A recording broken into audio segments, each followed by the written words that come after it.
ਪਿਆਰੇ ਦੋਸਤੋ, ਅੱਜ ਆਪਾਂ ਗੱਲ ਕਰਨੀ ਆ ਯੁਵਾਲ ਨੋਵਾ ਹਰਾਰੀ ਬਾਰੇ। ਉਹ ਕੌਣ ਆ, ਉਹ ਕੀ ਕਹਿੰਦਾ ਹੈ, ਕੀ ਜ਼ਰੂਰਤ ਆ ਕਿ ਉਸ ਨੂੰ ਪੜ੍ਹਿਆ ਜਾਵੇ, ਸਮਝਿਆ ਜਾਵੇ। ਸਭ ਤੋਂ ਪਹਿਲੀ ਗੱਲ ਕਿ ਯੁਵਾਲ ਨੋਵਾ ਹਰਾਰੀ ਇੱਕ ਇਜ਼ਰਾਈਲ ਦਾ ਪ੍ਰੋਫੈਸਰ ਆ। ਇਜ਼ਰਾਈਲ ਦੀ ਹੈਬਰਿਓ ਯੂਨੀਵਰਸਿਟੀ ਦੇ ਵਿੱਚੋਂ ਪੜ੍ਹਿਆ, ਕੁਝ ਦੇਰ ਆਕਸਫੋਰਡ ਦੇ ਵਿੱਚ ਪੜ੍ਹਿਆ, ਹਿਸਟਰੀ ਉਹਦਾ ਸਬਜੈਕਟ ਆ। ਬਹੁਤ ਕੁਝ ਆ ਜਿਹੜੇ ਉਹਦੀ ਨਿੱਜੀ ਜ਼ਿੰਦਗੀ ਦੇ ਬਾਰੇ ਵੀ ਤੁਸੀਂ ਜਾਣਨਾ ਚਾਹੋਗੇ, ਪਰ ਉਹ ਗੱਲਾਂ ਬਾਅਦ ਦੇ ਵਿੱਚ, ਕਿਉਂਕਿ ਮਹੱਤਵਪੂਰਨ ਗੱਲ ਇਹ ਆ ਕਿ ਉਹ ਕੀ ਕਹਿੰਦਾ ਹੈ, ਉਹ ਕੌਣ ਆ। ਇਹ ਦੋਮ ਦਰਜੇ ਦੀ ਚੀਜ਼ ਆ। ਉਹ ਕਹਿੰਦਾ ਕੀ ਹੈ ਤੇ ਜੋ ਕੁਝ ਉਹ ਕਹਿੰਦਾ ਹੈ, ਉਹ ਭਾਵੇਂ ਉਸਨੇ ਆਪਣੇ PhD ਦੇ ਆਧਾਰ 'ਤੇ ਕਿਤਾਬ ਵੀ ਲਿਖੀ, ਭਾਵੇਂ ਉਸਦੇ ਆਰਟੀਕਲ ਵੀ ਛਪਦੇ ਰਹਿੰਦੇ ਆ, ਪਰ ਜੋ ਕੁਝ ਸਭ ਦੁਨੀਆ ਦੇ ਲਈ ਮਹੱਤਵਪੂਰਨ ਆ, ਉਹ ਉਸ ਦੀਆਂ 3 ਕਿਤਾਬਾਂ ਜਿਹੜੀਆਂ ਕਿ ਬਹੁਤ ਪ੍ਰਸਿੱਧ ਹੋਈਆਂ। ਮੁੱਢਲੇ ਤੌਰ 'ਤੇ ਭਾਵੇਂ ਉਹ ਹੈਬਰਿਓ ਭਾਸ਼ਾ 'ਚ ਲਿਖੀਆਂ ਗਈਆਂ ਸੀ, ਬਾਅਦ ਦੇ ਵਿੱਚ ਅੰਗਰੇਜ਼ੀ 'ਚ ਟਰਾਂਸਲੇਟ ਹੋਈਆਂ, ਅਤੇ ਅੱਜ ਦੁਨੀਆ ਦੀਆਂ ਲਗਭਗ ਕੋਈ 40-45 ਭਾਸ਼ਾਵਾਂ ਦੇ ਵਿੱਚ ਅਨੁਵਾਦ ਹੋ ਚੁੱਕੀਆਂ। ਪਹਿਲੀ ਕਿਤਾਬ Sapiens Homo sapiens a brief history of humankind, ਇਹ 2011 ਦੇ ਵਿੱਚ ਇਹ ਕਿਤਾਬ ਛਪੀ, ਅਤੇ ਇਹ ਕਿਤਾਬ ਛਪਦਿਆਂ ਹੀ ਇੱਕਦਮ ਪ੍ਰਸਿੱਧੀ ਪ੍ਰਾਪਤ ਕਰ ਗਈ। ਇਹ ਮੈਕਰੋ ਹਿਸਟਰੀ ਆ, ਵੱਡੀ ਪੱਧਰ 'ਤੇ ਸਾਰੀ ਦੁਨੀਆ ਦਾ ਇਤਿਹਾਸ ਆ, ਅਸਲ ਵਿੱਚ ਇਹ ਸੱਭਿਅਤਾਵਾਂ ਦਾ ਇਤਿਹਾਸ ਆ। ਅਤੇ ਦੂਸਰੀ ਕਿਤਾਬ ਹੋਮੋ ਡਿਊਸ, ਇਹ ਬਰੀਫ ਹਿਸਟਰੀ ਆਫ ਟੁਮਾਰੋ, ਆਪਣੇ ਨਾਂ ਵਜੋਂ ਹੀ ਬੜੀ ਮਹੱਤਵਪੂਰਨ ਕਿਤਾਬ ਆ ਕਿ ਹਿਸਟਰੀ ਤਾਂ ਬੀਤੇ ਬਾਰੇ ਹੁੰਦੀ ਹੈ। ਇਹ ਅਸਲ ਦੇ ਵਿੱਚ ਬਰੀਫ ਹਿਸਟਰੀ ਆਫ ਟੁਮਾਰੋ ਕਿ ਕੱਲ੍ਹ ਕੀ ਹੋਣ ਜਾ ਰਿਹਾ, ਉਸ ਦੀਆਂ ਪ੍ਰੈਡਿਕਸ਼ਨਸ ਨੇ, ਉਸ ਬਾਰੇ ਭਵਿੱਖਬਾਣੀਆਂ ਨੇ, ਪਸ਼ੀਨ ਗੋਈਆਂ ਨੇ, ਜਿਹੜੀ 2016 ਵਿੱਚ ਛਪੀ। ਇਹ ਦੋਨੇ ਕਿਤਾਬਾਂ ਬੜੀਆਂ ਮਹੱਤਵਪੂਰਨ ਨੇ, ਪਰ ਜਿਹੜੀ ਤੀਜੀ ਕਿਤਾਬ ਆ 21 lessons for the 21st sanctuary, ਇਹ ਸਭ ਤੋਂ ਹੀ ਇਸ ਵੇਲੇ ਮਹੱਤਵਪੂਰਨ ਆ, ਕਿਉਂਕਿ ਜਿਸ ਯੁੱਗ, ਜਿਸ ਸਮੇਂ ਸਥਾਨ ਵਿੱਚ ਅਸੀਂ ਰਹਿ ਰਹੇ ਹਾਂ, ਇਹ ਉਸ ਦੇ ਬੁਨਿਆਦੀ ਪ੍ਰਸ਼ਨਾਂ ਨੂੰ ਸਭ ਤੋਂ ਵੱਧ ਮਹੱਤਵਪੂਰਨ ਢੰਗ ਨਾਲ ਦਰਸਾਉਂਦੀ ਆ, ਪੇਸ਼ ਕਰਦੀ ਆ। ਇਸ ਕਰਕੇ ਇਹ ਕਿਤਾਬ ਸਾਡੇ ਸਭ ਲਈ ਹੀ ਬੜੀ ਮਹੱਤਵਪੂਰਨ। ਕੀ ਕਹਿੰਦਾ ਆਪਣੀ ਇਸ ਕਿਤਾਬ ਵਿੱਚ? ਵੈਸੇ ਤਾਂ ਇਹ ਤਿੰਨੇ ਕਿਤਾਬਾਂ ਦੇ ਜੇ ਸਾਰੇ ਪੰਨੇ ਜੋੜ ਲਏ ਜਾਣ ਤਾਂ ਲਗਭਗ 1000 ਦੇ ਕਰੀਬ ਪੰਨਾ ਬਣਦਾ ਹੈ, ਅਤੇ 1000 ਦੇ ਕਰੀਬ ਪੰਨੇ ਦਾ ਸਾਰ ਤੱਤ, ਵਿਆਖਿਆ ਛੱਡੋ, ਜੇ ਕੇਵਲ ਸਾਰ ਤੱਤ ਵੀ ਦੱਸਣਾ ਹੋਵੇ ਤਾਂ ਉਹ ਵੀ ਇੱਕ ਵੀਡੀਓ ਵਿੱਚ ਜਾਂ 15-20 ਮਿੰਟ ਵਿੱਚ ਨਹੀਂ ਦੱਸਿਆ ਜਾ ਸਕਦਾ। ਤਾਂ ਸੋ ਅਸੀਂ ਅੱਜ ਗੱਲਬਾਤ ਸਿਰਫ ਇੱਕੋ ਕਿਤਾਬ ਦੇ ਵਿੱਚ ਕੀ ਲਿਖਿਆ ਹੈਗਾ ਕਿ 21 ਲੈਸਨ ਫਾਰ 21st ਸੈਂਚੁਰੀ ਦੇ ਵਿੱਚ ਉਸ ਬਾਰੇ ਹੀ ਗੱਲਬਾਤ ਕਰਾਂਗੇ। ਤਾਂ ਉਸ ਬਾਰੇ ਗੱਲਬਾਤ ਕਰਨ ਲਈ ਵੀ ਅਸਲ ਦੇ ਵਿੱਚ ਤਾਂ ਇਹ ਕਿ ਇੱਕ ਲੈਸਨ 'ਤੇ ਇੱਕ ਵੀਡੀਓ ਦੀ ਮੰਗ ਕਰਦਾ ਹੈ, ਪਰ ਇੰਨਾ ਸਮਾਂ ਨਹੀਂ ਹੈ। ਇਸ ਕਾਰਨ ਕਰਕੇ ਸੰਖੇਪ ਵਿੱਚ ਆਪਾਂ ਕੁਝ ਗੱਲਾਂ ਕਰਦੇ ਹਾਂ ਕਿ ਇਸ ਕਿਤਾਬ ਦਾ ਬੁਨਿਆਦੀ ਨੁਕਤਾ ਕੀ ਹੈ, ਸਾਡੇ ਲਈ ਉਹ ਕਿਉਂ ਮਹੱਤਵਪੂਰਨ ਆ। ਜੇ ਅਸੀਂ ਇਸ ਕਿਤਾਬ ਦੇ ਢਾਂਚੇ ਨੂੰ ਸਮਝਣਾ ਹੋਵੇ ਤਾਂ ਉਹਨੇ 21 ਅਧਿਆਵਾਂ ਦੇ ਵਿੱਚ ਵੰਡਿਆ, ਅਤੇ ਜਿਹੜਾ ਪਹਿਲਾ ਹੀ ਜਿਹੜਾ ਉਹਦੇ ਅਧਿਆਏ ਆ, ਉਹਦਾ ਨਾਂ ਰੱਖਿਆ ਉਸਨੇ ਮੋਹ ਭੰਗ ਦੇ ਵਿੱਚ ਉਹ ਬੁਨਿਆਦੀ ਤੌਰ 'ਤੇ ਇੱਕੋ ਨੁਕਤਾ ਉਠਾਉਂਦਾ ਹੈ ਕਿ ਜਿਹੜਾ ਇਤਿਹਾਸ ਆ ਉਹਦੇ ਵਿੱਚ ਇਸ ਸਮੇਂ 3 ਜਿਹੜੀਆਂ ਕਹਾਣੀਆਂ ਜਾਂ 3 ਵਿਚਾਰਧਾਰਾਵਾਂ ਜਾਂ 3 ਜਿਹੜੀਆਂ ਸੋਚਾਂ ਕੰਮ ਕਰਦੀਆਂ ਸੀ। ਇੱਕ ਸੋਚ ਸੀਗੀ ਨਾਜ਼ੀਵਾਦ ਦੀ, ਜਿਹੜੀ ਕਿਹਾ ਜਾ ਸਕਦਾ ਹੈ ਕਿ ਦੂਸਰੇ ਵਿਸ਼ਵ ਯੁੱਧ ਦੇ ਵਿੱਚ ਜਰਮਨ ਦੀ ਹਾਰ ਹੋਣ ਨਾਲ ਇੱਕ ਵਾਰ ਹਾਰ ਗਈ, ਜਿਹਦਾ ਮੂਲ ਆਧਾਰ ਰਾਸ਼ਟਰਵਾਦ ਜਾਂ ਇੱਕ ਧਰਮ ਜਾਂ ਇੱਕ ਜਾਤ ਜਾਂ ਇੱਕ ਵਿਸ਼ੇਸ਼ ਨਸਲ ਦੇ ਉੱਤੇ ਬਲ ਦੇਣਾ ਸੀ, ਅਤੇ ਰਾਸ਼ਟਰਵਾਦ ਸੀ। ਦੂਜਾ ਜਿਹੜਾ ਸਾਡੇ ਕੋਲ ਵਿਚਾਰਧਾਰਾ ਸੀਗੀ, ਉਹ ਵਿਚਾਰਧਾਰਾ ਸੀਗੀ ਸਮਾਜਵਾਦ ਦੀ ਵਿਚਾਰਧਾਰਾ, ਮਾਰਕਸ ਦੇ ਵਿਚਾਰਾਂ ਦੇ ਆਧਾਰ 'ਤੇ ਸਮਾਜਵਾਦ ਦੀ ਵਿਚਾਰਧਾਰਾ, ਜਿਹੜੀ ਕਿਸੇ ਨਾ ਕਿਸੇ ਰੂਪ ਦੇ ਵਿੱਚ ਸੋਵੀਅਤ ਯੂਨੀਅਨ ਦੇ ਢਹਿ ਢੇਰੀ ਹੋ ਜਾਣ ਨਾਲ ਤੇ ਜਿਹੜਾ ਚੀਨ ਦੇ ਮਾਓ ਜ਼ੇਤੁੰਗ ਤੋਂ ਬਾਅਦ ਨਵਾਂ ਰਾਹ ਅਖਤਿਆਰ ਕਰਨ ਨਾਲ ਮੁੱਢਲੇ ਰੂਪ ਵਿੱਚ ਖਤਮ ਹੋ ਚੁੱਕੀ ਹੈ। ਤੀਜਾ ਜਿਹੜਾ ਹੈਗਾ ਜਿਹਨੂੰ ਅਸੀਂ ਲਿਬਰਲ, ਜਿਹਨੂੰ ਕਹਿੰਦੇ ਆ ਡੈਮੋਕ੍ਰੇਸੀ ਜਾਂ ਆਧਾਰ ਪੂੰਜੀਵਾਦ ਜਿਹਨੂੰ ਕਹਿੰਦੇ ਆ, ਉਹ ਆਧਾਰ ਪੂੰਜੀਵਾਦ ਦਾ ਜਿਹੜਾ ਯੁੱਗ ਆ ਉਹ ਬੜੇ ਤੇਜ਼ੀ ਨਾਲ ਅੱਗੇ ਵਧਿਆ। ਤੇ ਇੱਕ ਵਾਰ ਉਸ ਨੇ ਇਹ ਵੀ ਦਾਅਵਾ ਕਰ ਦਿੱਤਾ ਸੀ ਕਿ ਇਤਿਹਾਸ ਦਾ ਹੁਣ ਅੰਤ ਆ ਗਿਆ, ਕਿਉਂਕਿ ਸਾਰੀਆਂ ਜਿਹੜੀਆਂ ਸਮੱਸਿਆਵਾਂ ਉਹਨਾਂ ਦਾ ਜਿਹੜਾ ਹੱਲ ਆ ਉਹ ਆਧਾਰ ਪੂੰਜੀਵਾਦ ਕੋਲ ਆ। ਪਰ ਅਸਲ ਗੱਲ ਇਹ ਆ ਕਿ ਆਧਾਰ ਪੂੰਜੀਵਾਦ ਕੋਲ ਕੋਈ ਹੱਲ ਨਹੀਂ ਗਾ। ਦੇਸ਼ਾਂ ਦੇ ਵਿੱਚ ਉਵੇਂ ਹੀ ਜੰਗਾਂ ਲੱਗ ਰਹੀਆਂ, ਉਸੇ ਤਰ੍ਹਾਂ ਹੀ ਲੜਾਈ ਝਗੜੇ ਪੈ ਰਹੇ ਨੇ, ਉਸੇ ਤਰ੍ਹਾਂ ਹੀ ਅਮੀਰੀ ਤੇ ਗਰੀਬੀ ਦਾ ਪਾੜਾ ਵੱਧਦਾ ਜਾ ਰਿਹਾ ਹੈ, ਉਸੇ ਤਰ੍ਹਾਂ ਹੀ ਸਮੱਸਿਆਵਾਂ ਬਰਕਰਾਰ ਨੇ। ਸਗੋਂ ਨਵੀਆਂ ਸਮੱਸਿਆਵਾਂ ਅੱਗੇ ਆ ਗਈਆਂ, ਜਿਵੇਂ ਵਾਤਾਵਰਣ ਦੀ ਸਮੱਸਿਆ ਆ ਗਈ। ਅਗਲੀਆਂ ਜਿਹੜੀਆਂ ਚੀਜ਼ਾਂ ਨੇ ਕਿ ਜਿਨ੍ਹਾਂ ਨੂੰ ਅਸੀਂ ਵੈਲਫੇਅਰ ਸਟੇਟਸ ਕਹਿੰਦੇ ਸੀ, ਉਹ ਤੇਜ਼ੀ ਨਾਲ ਖਤਮ ਹੁੰਦੀਆਂ ਜਾ ਰਹੀਆਂ। ਅਜਿਹੇ ਹਾਲਤ ਵਿੱਚ ਲੋਕਾਂ ਦਾ ਵਿਸ਼ਵਾਸ ਇਹਨਾਂ ਤਿੰਨਾਂ ਕਹਾਣੀਆਂ ਕਹਿ ਲਓ, ਉਹ ਕਹਾਣੀਆਂ ਕਹਿੰਦਾ ਇਹਨਾਂ ਨੂੰ, ਨੈਰੇਟਿਵ ਕਹਿੰਦਾ, ਤਿੰਨਾਂ ਵਿਚਾਰਧਾਰਾਵਾਂ ਦੇ ਵਿੱਚੋਂ ਖਤਮ ਹੋ ਚੁੱਕਿਆ ਤੇ ਵਿਅਕਤੀ ਨੂੰ ਹੁਣ ਸਮਝ ਨਹੀਂ ਲੱਗ ਰਹੀ ਕਿ ਉਸ ਦਾ ਭਵਿੱਖ ਕਿਸ ਪਾਸੇ ਵੱਲ ਆ ਜਾਂ ਕਿੱਧਰ ਨੂੰ ਉਹ ਜਾਵੇ। ਸੱਚਮੁੱਚ ਇਹ ਸਮੱਸਿਆ ਬੜੀ ਗੰਭੀਰ ਆ ਤੇ ਜਦੋਂ ਕਿ ਫਾਸ਼ਿਜ਼ਮ ਪਹਿਲਾਂ ਹੀ ਫੇਲ ਹੋ ਚੁੱਕਿਆ, ਸਮਾਜਵਾਦ ਨੇ ਵੀ ਜੋ ਸੁਪਨੇ ਦਿਖਾਏ ਸੀ ਉਹ ਪੂਰੇ ਨਹੀਂ ਹੋਏ, ਤੇ ਸਭ ਤੋਂ ਜਿਹੜੀ ਮਾੜੀ ਗੱਲ ਆ ਕਿ ਪੂੰਜੀਵਾਦ ਦਾ ਵੀ ਜਿਹੜਾ ਸੁਪਨਾ ਹੈ ਉਹ ਪੂਰਾ ਨਹੀਂ ਹੋਇਆ। ਨਿਰੰਤਰ ਆ ਜਿਹੜਾ ਉਹ ਸੰਕਟਗ੍ਰਸਤ ਹੁੰਦਾ ਜਾ ਰਿਹਾ। ਤੇ ਫਿਰ ਮਨੁੱਖ ਦੇ ਲਈ ਅੱਗੇ ਭਵਿੱਖ ਕੀ ਆ, ਇਹ ਮਹੱਤਵਪੂਰਨ ਪ੍ਰਸ਼ਨ ਆ ਜਿਸ ਨੂੰ ਜਿਹੜਾ ਹਰਾਰੀ ਆ ਉਹ ਆਪਣੀ ਕਿਤਾਬ ਦੇ ਪਹਿਲੇ ਅਧਿਆਏ ਵਿੱਚ ਉਠਾਉਂਦਾ ਹੈ। ਅਸਲ ਗੱਲ ਇਸ ਤੋਂ ਅੱਗੇ ਸ਼ੁਰੂ ਹੁੰਦੀ ਹੈ। ਜਿਹੜੀ ਅਗਲੀ ਸਮੱਸਿਆ ਹੈਗੀ ਆ ਉਹ ਸਭ ਤੋਂ ਮਹੱਤਵਪੂਰਨ ਆ। ਉਹ ਇਹ ਕਿ ਜਿਸ ਵੱਡੀ ਪੱਧਰ 'ਤੇ ਪੂੰਜੀ ਦਾ ਇਕੱਤਰੀਕਰਨ ਹੁੰਦਾ ਜਾ ਰਿਹਾ, ਜਿਸ ਵੱਡੀ ਪੱਧਰ 'ਤੇ ਜਿਹੜੇ ਕਿਹਾ ਜਾ ਸਕਦਾ ਹੈ ਕਿ digital, computer, internet, artificial intelligence ਨੇ ਆਟੋਮੇਸ਼ਨ ਵਧਾ ਦਿੱਤੀ ਹੈ।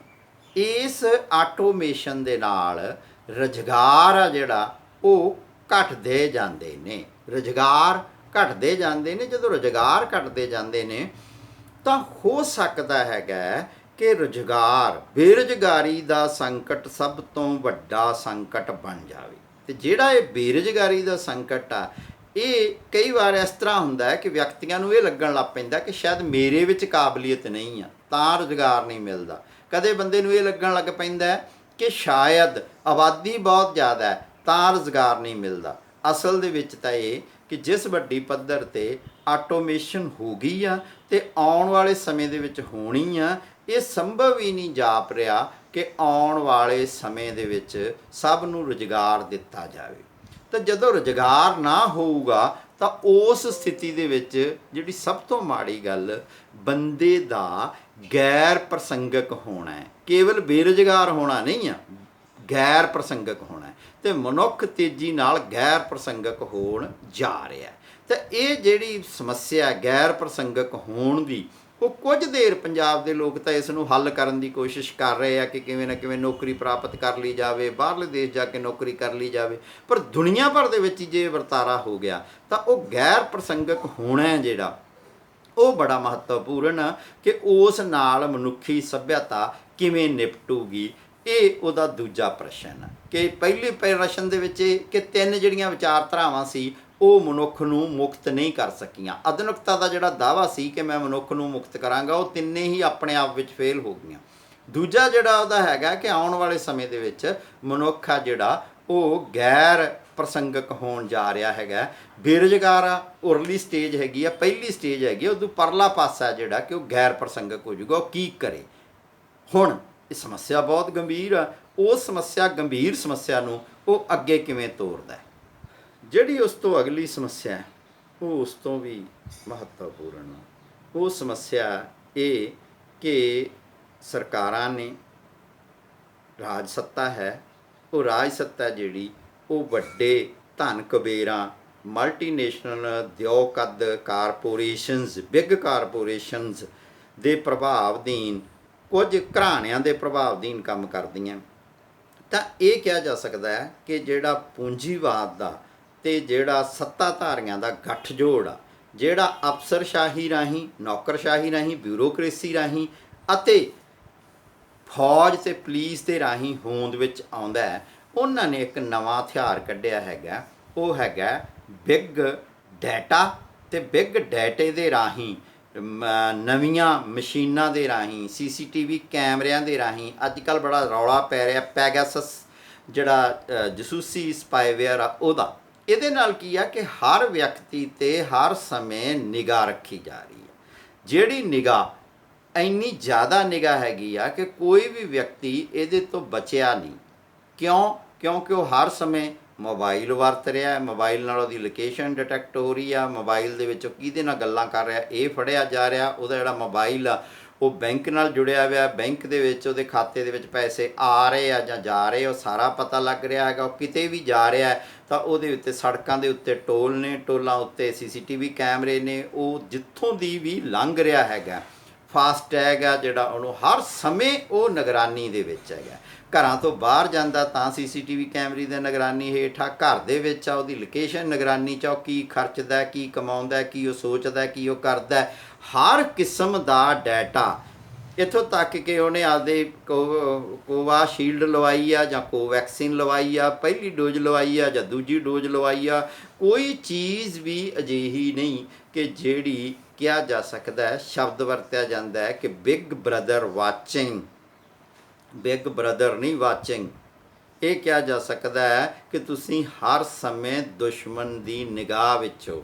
ਆਮ ਕਰਕੇ ਲਿਖਿਆ ਹੁੰਦਾ ਹੈ ਕਿ ਮੁਸਕਰਾਈਏ ਆਪ ਕੈਮਰੇ ਕੀ ਨਿਗਰਾਹ ਮੇਂ ਹੈ, ਜਾਂ ਇਹ ਕਿ ਮੁਸਕਰਾਈਏ ਕੈਮਰਾ ਤੁਹਾਨੂੰ ਦੇਖ ਰਿਹਾ।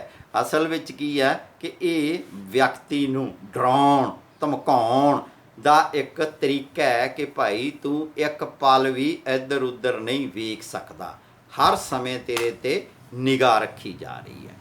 ਤਾਂ ਇਹ ਸਰਵੇਲੈਂਸ, ਡਿਜੀਟਲ ਸਰਵੇਲੈਂਸ ਹਰ ਸਮੇਂ ਹਰ ਵਿਅਕਤੀ ਦੀ ਨਿਗਰਾਨੀ ਕੀਤੀ ਜਾ ਰਹੀ ਹੈ। ਜਿਹੜਾ ਸਾਡਾ ਜਗੀਰਦਾਰੀ ਯੁੱਗ ਸੀ, ਜਿਹੜਾ ਗੁਲਾਮਦਾਰੀ ਯੁੱਗ ਸੀ, ਉਹਦੇ ਵਿੱਚ ਤਾਂ ਵਿਅਕਤੀ ਨੂੰ ਬੇੜੀਆਂ ਬੰਨ੍ਹੀਆਂ ਜਾਂਦੀਆਂ ਸੀ। ਜਗੀਰਦਾਰੀ ਯੁੱਗ ਵਿੱਚ ਡੰਡੇ ਦੇ ਜ਼ੋਰ ਨਾਲ ਕੰਮ ਕਰਵਾਇਆ ਜਾਂਦਾ ਸੀ।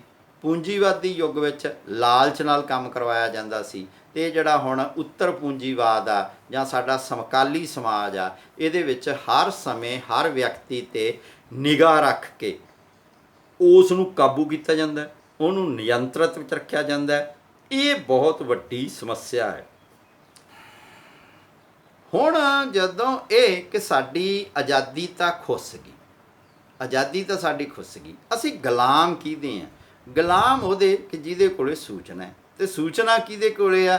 ਜਿਹਦੇ ਕੋਲ ਸੂਚਨਾ, ਜਿਹਦੇ ਕੋਲੇ ਪੈਸਾ ਸੀ, ਉਹਦੇ ਕੋਲੇ ਕੀ ਆ? ਸੂਚਨਾਵਾਂ ਦਾ ਭੰਡਾਰ ਆ। ਅਤੇ ਜਿਹਦੇ ਕੋਲੇ ਸੂਚਨਾਵਾਂ ਦਾ ਭੰਡਾਰ ਆ, ਉਹ ਤੁਹਾਡੀ ਜ਼ਿੰਦਗੀ ਨੂੰ ਇੱਕ ਤਰ੍ਹਾਂ ਨਾਲ ਕਾਬੂ ਕਰਕੇ ਰੱਖ ਰਿਹਾ ਹੈ ਜਾਂ ਕਾਬੂ ਕਰਨ ਦੇ ਸਮਰੱਥ ਆ। ਤਾਂ ਸਮੱਸਿਆਵਾਂ ਦਾ ਇੱਕ ਢੇਰ ਆ। ਤਾਂ ਸਮੱਸਿਆਵਾਂ ਦਾ ਪਹਿਲੇ ਢੇਰ ਦੇ ਵਿੱਚ ਪਹਿਲੀ ਕੀ ਗੱਲ ਆ ਕਿ ਤੁਹਾਡੇ ਕੋਲੇ ਕੋਈ ਸੁਪਨਾ ਨਹੀਂ, ਤੁਹਾਡੇ ਕੋਲੇ ਕੋਈ ਮੁਕਤੀ ਮਾਰਗ ਨਹੀਂ। ਦੂਜੀ ਗੱਲ ਕਿ ਤੁਹਾਡੇ ਕੋਲ ਹੁਣ ਆਉਣ ਵਾਲੇ ਸਮੇਂ ਦੇ ਵਿੱਚ ਰੁਜ਼ਗਾਰ ਵੀ ਨਹੀਂ ਹੋਵੇਗਾ। ਤਾਂ ਫਿਰ ਨਵੀਆਂ ਨਵੀਆਂ ਤੁਹਾਨੂੰ ਪਤਾ ਕਿ ਸਕੀਮਾਂ ਆਉਣਗੀਆਂ ਕਿ ਤੁਹਾਨੂੰ ਘੱਟੋ ਘੱਟ ਆਮਦਨ ਦਿੱਤੀ ਜਾਵੇ, ਤੁਹਾਨੂੰ ਮੁਫਤ ਕੁਝ ਵੰਡਿਆ ਜਾਵੇ। ਉਹ ਮੁਫਤ ਜਾਂ ਘੱਟੋ ਘੱਟ ਜਿਹੜਾ ਕੁਝ ਵੰਡਿਆ ਜਾਵੇਗਾ, ਉਹ ਅਸਲ ਵਿੱਚ ਤੁਹਾਡੇ ਹਿੱਸੇ ਦੀ ਧਨ ਦੌਲਤ 'ਤੇ ਕਬਜ਼ਾ ਕੀਤੇ ਲੋਕਾਂ ਵੱਲੋਂ ਤੁਹਾਨੂੰ ਵੰਡੀ ਗਈ ਖੁਰਾਕ ਆ।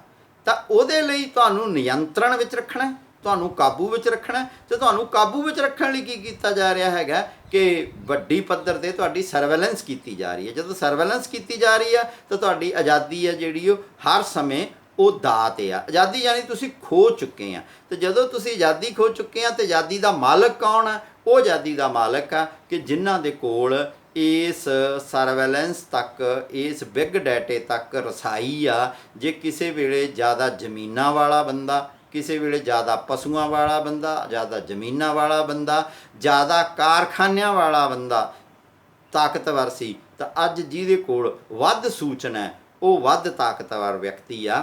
ਇਹ ਸਮੱਸਿਆ ਦੇ ਨਾਲ ਸਾਡਾ ਸਮਕਾਲੀ ਸਮਾਜ ਜੂਝ ਰਿਹਾ ਹੈ। ਇਹ ਸਾਡੀ ਸਾਰੀ ਗੱਲਬਾਤ ਦਾ ਪਹਿਲਾ ਪੜਾਅ ਹੈ। ਅਗਲਾ ਪੜਾਅ ਇਦੋਂ ਅੱਗੇ ਸ਼ੁਰੂ ਹੁੰਦਾ ਹੈ ਕਿ ਮਨੁੱਖਤਾ ਦੀਆਂ ਕੀ ਸਮੱਸਿਆਵਾਂ ਨੇ। ਜਿਹੜੀ ਉਹਦੀ ਕਿਤਾਬ ਦੇ ਅਗਲੇ ਭਾਗ ਨੇ ਉਹ ਇਹ ਕਿ ਭਾਈ ਦੇਖੋ, ਇਹ ਗੱਲਾਂ ਤਾਂ ਬੜੀਆਂ ਸੱਚੀਆਂ ਨੇ, ਪਰ ਮਨੁੱਖ ਆਖਰ ਮਨੁੱਖ ਆ। ਉਹ ਦੁੱਖ ਵੀ ਮਹਿਸੂਸ ਕਰਦਾ ਅਤੇ ਸੁੱਖ ਵੀ ਮਹਿਸੂਸ ਕਰਦਾ, ਪਰ ਉਹ ਪਰਚਿਆ ਕਾਹਦੇ ਨਾਲ ਰਹਿੰਦਾ ਕਿ ਮੇਰਾ ਘਰ, ਮੇਰਾ ਪਰਿਵਾਰ, ਮੇਰਾ ਦੇਸ਼ ਰਾਸ਼ਟਰ ਦੇ ਨਾਂ ਥੱਲੇ। ਪਰ ਹੁਣ ਦੀਆਂ ਜਿਹੜੀਆਂ ਸਮੱਸਿਆਵਾਂ ਨੇ, ਇਹ ਨਾ ਸਮੱਸਿਆਵਾਂ ਰਾਸ਼ਟਰੀ ਪੱਧਰ ਦੀਆਂ ਨੇ ਅਤੇ ਨਾ ਹੀ ਇਹਨਾਂ ਦਾ ਹੱਲ ਰਾਸ਼ਟਰੀ ਪੱਧਰ ਦਾ। ਇਹ ਵਿਸ਼ਵ ਵਿਆਪੀ ਸਮੱਸਿਆਵਾਂ ਨੇ ਅਤੇ ਇਹਨਾਂ ਦਾ ਹੱਲ ਵੀ ਜੇ ਕੋਈ ਹੈ ਤਾਂ ਉਹ ਵਿਸ਼ਵ ਵਿਆਪੀ ਹੀ ਹੋ ਸਕਦਾ ਹੈਗਾ। ਤਾਂ ਉਹ ਜਿਹੜਾ ਗਲੋਬਲ ਹੈਗਾ, ਜਿਨ੍ਹਾਂ ਨੇ ਤੁਹਾਡੇ 'ਤੇ ਰਾਜ ਕਰਨਾ, ਜਿਨ੍ਹਾਂ ਨੇ ਤੁਹਾਨੂੰ ਕਾਬੂ ਕਰਨਾ, ਉਹ ਤਾਂ ਗਲੋਬਲ ਹੋ ਚੁੱਕੇ ਨੇ। ਯਾਨੀ ਦੁਨੀਆ ਭਰ ਦੇ ਅਮੀਰ ਤਾਂ ਇੱਕ ਹੋ ਚੁੱਕੇ ਨੇ, ਪਰ ਜਿਹੜੇ ਦੁਨੀਆ ਭਰ ਦੇ ਸਤਾਏ ਹੋਏ ਨੇ, ਦਬਾਏ ਹੋਏ ਨੇ, ਲਤਾੜੇ ਹੋਏ ਨੇ, ਸੂਚਨਾਵਾਂ ਤੋਂ ਸੱਖਣੇ ਨੇ, ਜਿਨ੍ਹਾਂ ਦੀ ਨਿਗਰਾਨੀ ਕੀਤੀ ਜਾ ਰਹੀ ਹੈ, ਉਹ ਹਜੇ ਇੱਕ ਨਹੀਂ ਹੋਏ। ਤਾਂ ਉਹਨਾਂ ਨੂੰ ਕਾਬੂ ਕੀਤਾ ਜਾ ਰਿਹਾ। ਤਾਂ ਉਸ ਕਾਬੂ ਤੋਂ ਛੁਟਕਾਰਾ ਪਾਉਣ ਲਈ ਕੀ ਤਰੀਕਾ ਵਰਤਿਆ ਜਾ ਸਕਦਾ ਹੈ? ਅਤੇ ਵਿਅਕਤੀ ਕਾਹਦੇ ਦੁਆਲੇ ਘੁੰਮਦੇ ਨੇ ਕਿ ਜਾਂ ਜਾਤ ਦੁਆਲੇ ਘੁੰਮਦੇ ਨੇ, ਜਾਂ ਰਾਸ਼ਟਰ ਦੁਆਲੇ ਘੁੰਮਦੇ ਨੇ, ਜਾਂ ਧਰਮ ਦੁਆਲੇ ਘੁੰਮਦੇ ਨੇ। ਨਿਸ਼ਚੇ ਇਤਿਹਾਸ ਵਿੱਚ ਇਹਨਾਂ ਸਾਡੀਆਂ ਕਥਾ ਕਹਾਣੀਆਂ ਨੇ, ਚਾਹੇ ਉਹ ਰਾਸ਼ਟਰਵਾਦ ਦੇ ਨਾਂ 'ਤੇ ਪ੍ਰਚਾਰੀਆਂ ਹੋਣ, ਚਾਹੇ ਧਰਮ ਦੇ ਨਾਂ 'ਤੇ ਪ੍ਰਚਾਰੀਆਂ ਹੋਣ, ਚਾਹੇ ਵਿਅਕਤੀ ਦੀ ਆਜ਼ਾਦੀ ਦੇ ਨਾਂ 'ਤੇ ਹੀ ਪ੍ਰਚਾਰੀਆਂ ਹੋਣ, ਉਹ ਸਾਰੀਆਂ ਕਥਾ ਕਹਾਣੀਆਂ ਨੇ ਵਿਅਕਤੀਆਂ ਨੂੰ ਇਕਜੁੱਟ ਕੀਤਾ, ਵਿਅਕਤੀਆਂ ਦੇ ਉਹ ਕੰਮ ਆਈਆਂ। ਪਰ ਹੁਣ ਇਹਨਾਂ ਕਥਾ ਕਹਾਣੀਆਂ ਵਿੱਚ ਦਮ ਨਹੀਂ ਰਿਹਾ ਅਤੇ ਵਿਅਕਤੀਆਂ ਨੂੰ ਹੁਣ ਉਸ ਤੋਂ ਅੱਗੇ ਜਾਣਾ ਪਊਗਾ। ਅਤੇ ਉਹ ਅੱਗੇ ਜਾਣ ਦਾ ਰਸਤਾ ਕੀ ਆ? ਇਸੇ ਬਾਰੇ ਹਰਾਰੀ ਦੀ ਸਾਰੀ ਮੱਥਾ ਪੱਛੀ ਆ। ਅਸਲ ਦੇ ਵਿੱਚ ਤਾਂ ਹਰਾਰੀ ਕਰਦਾ ਕੀ ਆ ਕਿ ਉਹ ਸਮੱਸਿਆਵਾਂ ਨੂੰ ਵਿਰਾਟ ਪੱਧਰ 'ਤੇ, ਗਲੋਬਲ ਪੱਧਰ 'ਤੇ, ਇਤਿਹਾਸ ਦੇ ਵਿੱਚ, ਸਮੇਂ ਦੇ ਵਿੱਚ ਵੀ ਅਤੇ ਸਥਾਨ ਦੇ ਵਿੱਚ ਵੀ ਫੈਲਾ ਕੇ ਪਹਿਲਾਂ ਸਾਡੇ ਸਾਹਮਣੇ ਪੇਸ਼ ਕਰਦਾ। ਨਿਸ਼ਚੇ ਹੀ ਉਹਨੇ ਸਮੱਸਿਆਵਾਂ ਤਾਂ ਪੇਸ਼ ਕਰ ਦਿੱਤੀਆਂ, ਹੱਲ ਨਹੀਂ ਉਹਦੇ ਕੋਲ, ਪਰ ਉਹ ਕੁਝ ਨੁਕਤੇ ਦਿੰਦਾ ਕਿ ਜਿਨ੍ਹਾਂ ਬਾਰੇ ਅਸੀਂ ਸੋਚ ਸਕਦੇ ਹਾਂ ਜਾਂ ਸਾਨੂੰ ਸੋਚਣ ਦੀ ਜ਼ਰੂਰਤ ਆ। ਦੁਨੀਆ ਦੀਆਂ ਸਮੱਸਿਆਵਾਂ ਨੂੰ ਜਦੋਂ ਅਸੀਂ ਰੇਖਾਕੰਤ ਕਰਦੇ ਹਾਂ, ਜਦੋਂ ਅਸੀਂ ਦੁਨੀਆ ਦੀਆਂ ਸਮੱਸਿਆਵਾਂ ਨੂੰ ਵੇਖਦੇ ਹਾਂ, ਤਾਂ ਸਭ ਤੋਂ ਪਹਿਲੀ ਜਿਹੜੀ ਸਮੱਸਿਆ ਹੈਗੀ ਆ ਕਿ ਦੁਨੀਆ ਕਿਤੇ ਫੇਰ ਦੂਜੇ ਸੰਸਾਰ ਯੁੱਧ ਵਾਂਗ ਕਿਤੇ ਤੀਜੇ ਸੰਸਾਰ ਯੁੱਧ ਵਿੱਚ ਤਾਂ ਨਹੀਂ ਰੁੱਝ ਜਾਏਗੀ। ਬਿਨਾਂ ਸ਼ੱਕ ਪਰਮਾਣੂ ਹਥਿਆਰਾਂ ਦੇ ਵਿਕਾਸ ਤੋਂ ਬਾਅਦ ਇਹ ਬੜਾ ਵਿਨਾਸ਼ਕਾਰੀ ਹੋਊਗਾ। ਪਰ ਇਹ ਕਾਹਦੇ ਬਾਰੇ ਹੋਊਗੀ? ਕਾਹਦੇ 'ਤੇ ਕਾਬੂ ਕਰਨ ਬਾਰੇ ਹੋਊਗੀ? ਕਿਸੇ ਵੇਲੇ ਜ਼ਮੀਨਾਂ 'ਤੇ ਕਾਬੂ ਕੀਤਾ ਜਾਂਦਾ ਸੀ, ਹੁਣ ਜ਼ਮੀਨ, ਪਾਣੀ, ਹਵਾ, ਸਾਰੇ ਕਾਸੇ 'ਤੇ ਕਾਬੂ ਕਰਨ ਦੇ ਨਾਲ ਨਾਲ ਸੂਚਨਾਵਾਂ ਦਾ ਇੱਕ ਯੁੱਧ ਚੱਲ ਰਿਹਾ। ਤਾਂ ਇਸ ਯੁੱਧ ਦੀ ਗੱਲ ਹਰਾਰੀ ਕਰਦਾ ਹੈ। ਪਰ ਨਾਲ ਦੀ ਨਾਲ ਇਹ ਕਿ ਸਮੱਸਿਆਵਾਂ ਜਿਹੜੀਆਂ ਹੁਣ ਉਹ ਆਤੰਕਵਾਦ ਦੀ ਵੀ ਇੱਕ ਸਮੱਸਿਆ ਹੈਗੀ ਹੈ। ਕਈ ਵਾਰ ਲੱਗਦਾ ਹੈ ਕਿ ਇਹ ਸਭ ਤੋਂ ਵੱਡੀ ਸਮੱਸਿਆ ਹੈਗੀ ਹੈ। ਜਿਹੜੇ ਬੰਦੇ ਸੀਰੀਆ ਦੇ ਇਲਾਕੇ ਦੇ, ਅਫਗਾਨਿਸਤਾਨ ਦੇ ਇਲਾਕੇ ਦੇ ਲੋਕਾਂ ਨੂੰ ਦੇਖਦੇ ਆ, ਜਾਂ ਬਰਮਾ ਦੇ ਵਿੱਚ ਰੋਹਿੰਗਿਆ ਦੇ ਇਲਾਕੇ ਨੂੰ ਦੇਖਦੇ, ਤਾਂ ਉਹਨੂੰ ਲੱਗਦਾ ਹੈ ਕਿ ਆਤੰਕਵਾਦ ਸਭ ਤੋਂ ਵੱਡੀ ਸਮੱਸਿਆ ਹੈ। ਪਰ ਇਦੋਂ ਵੀ ਜਿਹੜੀ ਵੱਡੀ ਸਮੱਸਿਆ ਹੈਗੀ ਆ, ਉਹ ਸਮੱਸਿਆ ਹੈਗੀ ਆ ਕਿ ਜਿਸ ਤੇਜ਼ੀ ਦੇ ਨਾਲ ਸਾਡਾ ਵਾਤਾਵਰਨ ਬਦਲ ਰਿਹਾ ਅਤੇ ਇਹ ਵਾਤਾਵਰਨ ਦਾ ਬਦਲਾਓ ਆ ਜਿਹੜਾ, ਕਿਤੇ ਇਹ ਸਾਡੇ ਲਈ ਮੌਤ ਤਾਂ ਨਹੀਂ ਬਣ ਕੇ ਆ ਰਿਹਾ। ਪਰ ਇਹਨਾਂ ਹੀ ਸਮੱਸਿਆਵਾਂ ਤੋਂ ਅੱਗੇ ਵੀ ਗੱਲ ਤੁਰਦੀ ਆ ਕਿ ਆਖਰ ਮਨੁੱਖ ਫਿਰ ਕਰੇ ਕੀ? ਹੁਣ ਨਾ ਤਾਂ ਸਾਨੂੰ ਜਿਹਨੂੰ ਕਹਿੰਦੇ ਆ ਕਿ ਟਰੈਡੀਸ਼ਨਲੀ, ਪਰੰਪਰਕ ਤੌਰ 'ਤੇ ਜਿਹੜਾ ਰੱਬ ਆਸਰਾ ਦਿੰਦਾ ਆਇਆ, ਉਹ ਰੱਬ ਆਸਰਾ ਦੇ ਰਿਹਾ, ਨਾ ਹੀ ਸਾਡੇ ਕੋਲੇ ਭਵਿੱਖ ਦਾ ਕੋਈ ਸੁਪਨਾ ਹੈ। ਤਾਂ ਉਸ ਸਥਿਤੀ ਦੇ ਵਿੱਚ ਫਿਰ ਵਿਅਕਤੀ ਕਰੇ ਕੀ?